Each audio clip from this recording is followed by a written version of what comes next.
We just got woken up in the middle of the night that the storage units are on fire. I don't know. I called Debbie and she said it's the storage shed. Yeah, she just texted me that the storage sheds were all on fire. So we busted down here and, like an idiot, grabbed a fire extinguisher from the fucking boat. Okay, put out the pilot. Steel. It's on fire. It's on fire? It's all gone. That's ours. Oh,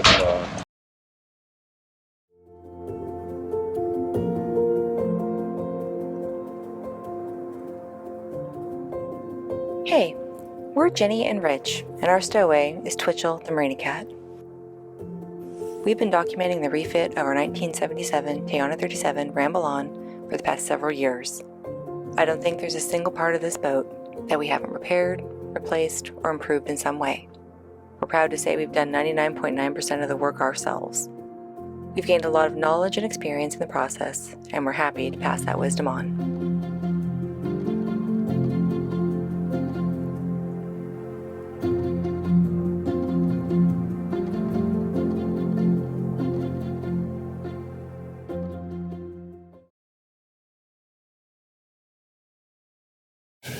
all right, welcome back.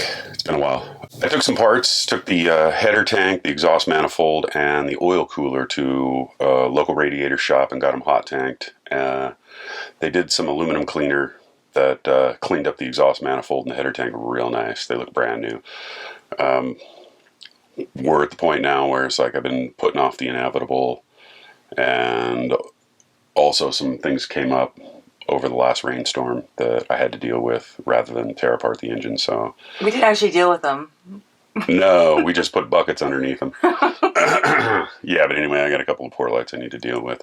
So I got to pull a bunch of fuel lines and injectors and things like that to get the cylinder head off. I did get a little endoscope to run up some passages, and the exhaust valves look pretty dirty. I ran them up the exhaust ports into the valve chambers, and they're all carbonized, and it's like, I figure as long as I'm going this far, I'm going to pull the cylinder head anyway to check the water passages. I think I talked about the gasket kit. I want to knock out the freeze plugs, probably have to pull the starter motor, basically take it down to the long block where there's no cylinder head and anything on it. So we'll see how far I get. It's just a matter of taking everything apart, labeling everything with masking tape, you know, where all the injector nozzles go and all the fuel lines that go to the injector from the primary pump. So, or the high pressure pump actually. And yeah, it's time to get greasy.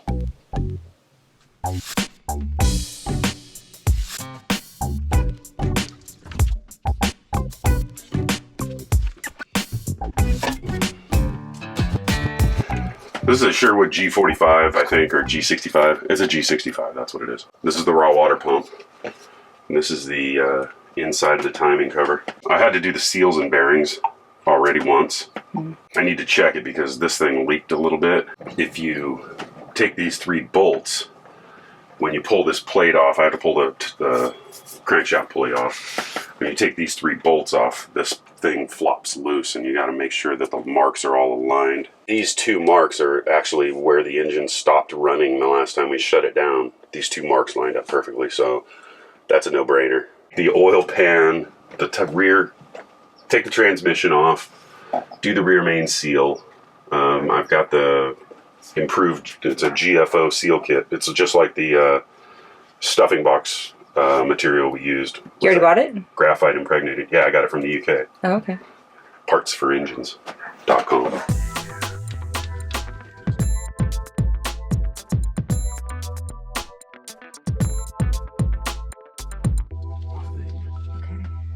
So this is the pipe that goes back to the heat exchanger. It also has the temperature switch on it. Okay. So this goes to the back to the heat exchanger. Actually, this goes around to the oil cooler. This is the back side of the oil cooler. There's a small, same size, half-inch pipe. It's part of the coolant system. Yeah. What I did is I looped it back. One side of it went to the... Right. So fresh water. To the water heater. Yeah. So pulled this thing off. And there's a lot more of that crusty crud. Okay. So it's kind of crusty. Yeah. No, it just sits on there like that. Here's that.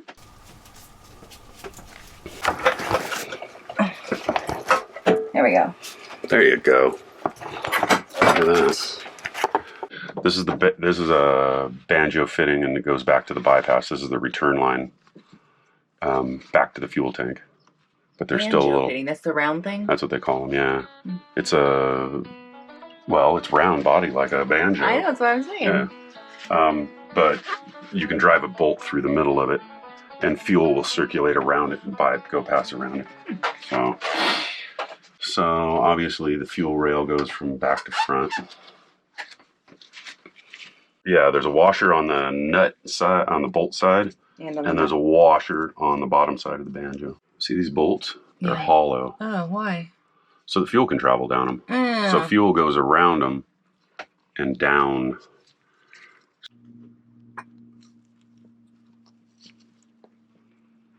Okay, that's that washer. Yeah, I don't think these injectors have ever been off. Or this fuel rail has never been disconnected from the motor because the paint is all still intact. Yeah, I'm going to have to take these things and probably have them serviced. See if I can find a diesel injector shop. Yeah, there's some shop that specializes in that. You think in farmland there would be one? Probably wouldn't be hard to find. So I pulled out the injector. This is the number 1 cylinder injector, and it's there's been some water spillage around the injector port. This is pretty filthy injector nozzle. Read somewhere on the interwebs that dirty injectors could cause the engine to overheat, but it seems highly unlikely that this is our cause. Injector atomizer, same thing? Yeah, sure. Wiggling these things out of here was a little bit of a trick. I want to do it on the main body because I think this is how you get this. There's a spring and a needle assembly, so you don't want to loosen that. Right. So you just wiggle it. Plus it gets it out of the way of the fuel. What do they call this? An olive? Olive? Yeah. See that little ball on the end? That flared end? That's the olive. It's weird. Yeah. Right there in the Perkins manual. I know. It's those Brits. The same. Here it's coming. There. Just give it a little pry. There's a piece of wire. I see that. When I stripped it into the red wire. Oh. Drop that down into the cylinder. Yeah, don't lose that down the engine. Here's dirty injector number 2. So this number 3 injector, the stud came out when I loosened the nut, so it came out as 1 unit. Then when I went to, and this nut seemed to be loose, and I didn't go around and, I've been doing them in order. Then this one on the back was very loose, and this stud is also coming out along with the nut that's supposed to hold the injector down. So that stud came out. So I gotta put 2 of them back in and make sure they're torqued and separate the nut from the stud. I wasn't paying attention for this specific problem. Is there a little combustion blow by or anything like that where fuel might be? I don't think so. It doesn't smell diesely when we ran the engine, but I don't know if this is. Obviously, I don't think it's part of the overheating issue, but faulty atomizers is overheating is one of the indications. It's in the Perkins book. Yeah, the manual says. It's number 3. Yeah. That's really tight. It's supposed to be. Everything's just rusted. No. It's down at the shed. Here it is. Yes. Time to disconnect the fuel system.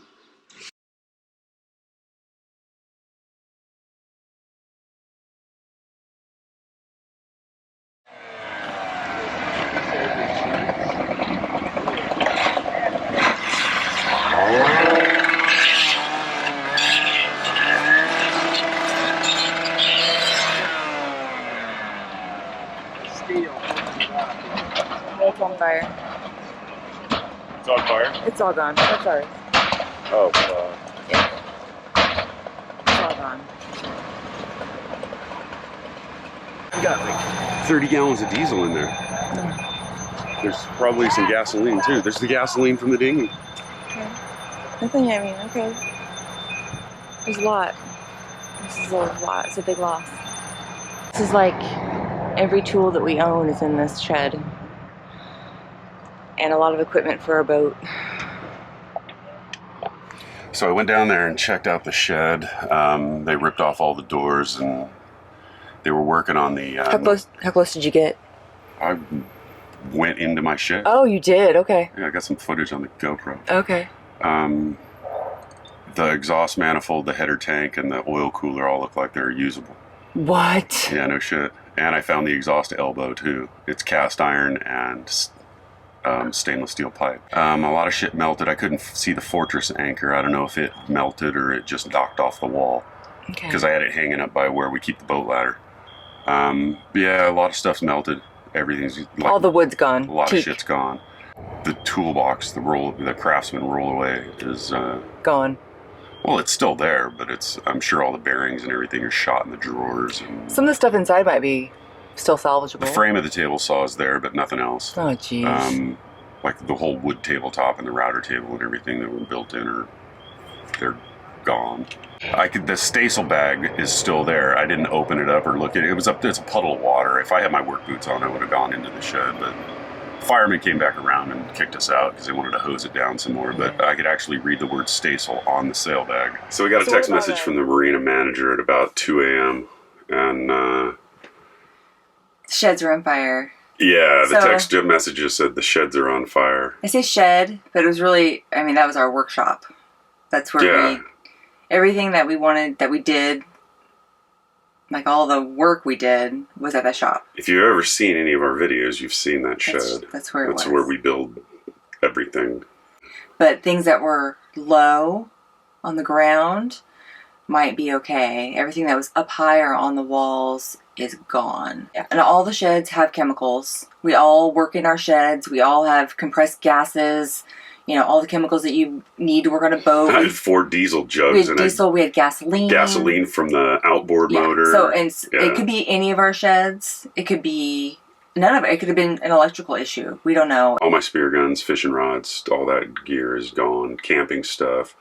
All of our scuba gear, masks, snorkels, fins. The Stasel and 106% Genoa. Brand new. Brand new in the bags. Well, they've been used a little bit, a couple of times. Brand new. Like, pretty much brand new. This is just, I had some, 12-foot long planks of teak that I was going to rip down to finish the ceiling strips in here. It's about, at least $800-900 worth of teak. When we bought it. Yeah, when we bought it. It's probably worth more now. We had this chain that we just can't get rid of. The old 3/8 galvanized chain. There was about 65 feet of it that came with the boat and about 300 feet of road. That's actually in the debris pile down in the shed. So hopefully when the marina cleans up the shed, they can just scoop that right up. Yeah, that's going So our old Simpson Lawrence is in the shed. It might be okay. It was on the ground. Yeah, so I guess what we were going to do today was continue taking apart the engine because we were really making some good headway on getting it all taken apart yesterday. And part of the whole process is going to be to take... What's the next thing we're taking off? We're going to pull the cylinder head, and I was going to take it down to the shed and work on it and take it apart, take the valves and springs and all that crap out. So that's not happening anytime soon. I guess I can work on it in the cockpit. When the sun comes up, maybe we'll go for a walk and see if we can... Maybe we'll go get some breakfast or something. God,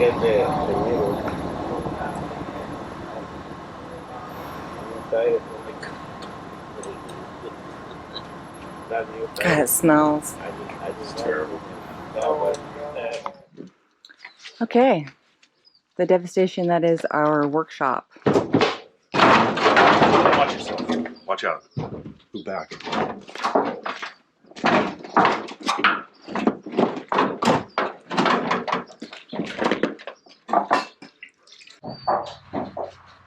So far, this is what we have. So, some random tools. There's the engine parts that we just had cleaned. Back here is a brand new self-tailing winch that we hadn't installed. That is our old Simpson Lawrence that was completely rebuilt. And then in the very back is our brand new Fortress anchor that we used once. Kind of looking for is there's a bronze bobstay that we had made. So we don't know where that is. And then our boat also had the original bronze bell that we have not been able to find. This is where I had the bobstay fitting and the toggle, but I can't find the T part of it.